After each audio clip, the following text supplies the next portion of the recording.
Doon na, igisa muna natin ito. Ayan, gisa-gisa mo na.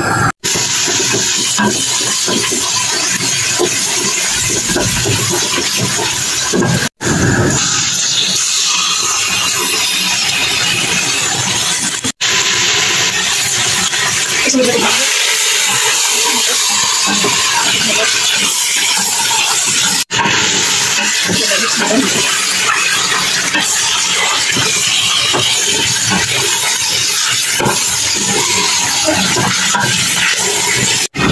Then isunod natin ito.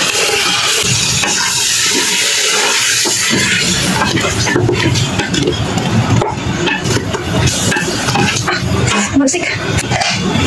Isunod ko na ito. Baharat niya guys. May dalawang magic yan.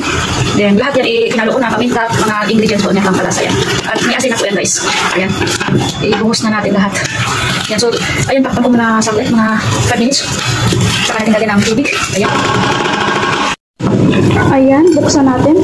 Titignan natin itong coffee ba siya. Ayan. So, nikos-nikos ko na siya guys. Ay! Magpinit. Ayan. So, for today's video, ayan guys, niluto ko ay kamsa. Ayan. So, kompleto na po yan. Lahat nandiyan na ingredients. As in, lahat-lahat. So, ready to put tubig na po yan. English pa tayo. Sana all. Ayan guys. Ganito itong trabaho araw-araw pag may pasok sa school.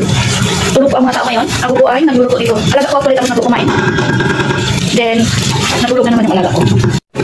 So, lagyan natin protein kasi medyo matapang-tapang siya. Ayan. Nikos-nikos nga ni Anlin. Ayan. Ayan, lagyan ka na ng tubig. 2 kaso lang po yung kanin na niluto ko. So, kontrol natin yung tubig ilalagay natin. Para hindi malata yung kanin natin. Ayan.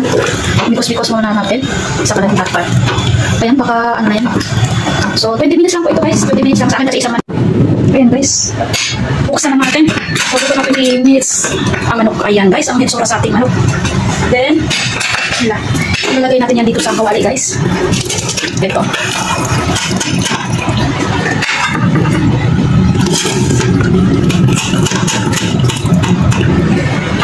Ayan. Ayan guys, isunod natin yung rice. Buhos. Ayan. Ayan, tingnan natin yung tubig. Parang sakto rata ito guys. Hindi malata, hindi din siya dry. Sakto lang din siya guys. Ayan guys. So, 10 minutes lang po sa akin guys. Pero ako dito ay 7 minutes lang sa kanya. Sa akin 10 minutes para sure na luto talaga yung kanin. So, lagyan ko ng 3 pirasong sili na buyo. Ayan na po guys. So, takpan ko. Ngayon, 10 minutes sa akin. Ayan. Ayan yung manok guys. Ilagay natin dito. Ayan. Hanggang mag-brown po siya guys. So, mag-brown yan. Okay na. Ready to serve na tayo. Ayan. So, ang kanin din guys. Ayan. Takpan ko 10 minutes lang po. Ayan. Tapos na. Ready to serve na. Ayan guys. Luto ng ating kanin. Ayan. Manok guys. Luto na po. So, ready to serve na po tayo. Ayan guys. Done cooking po.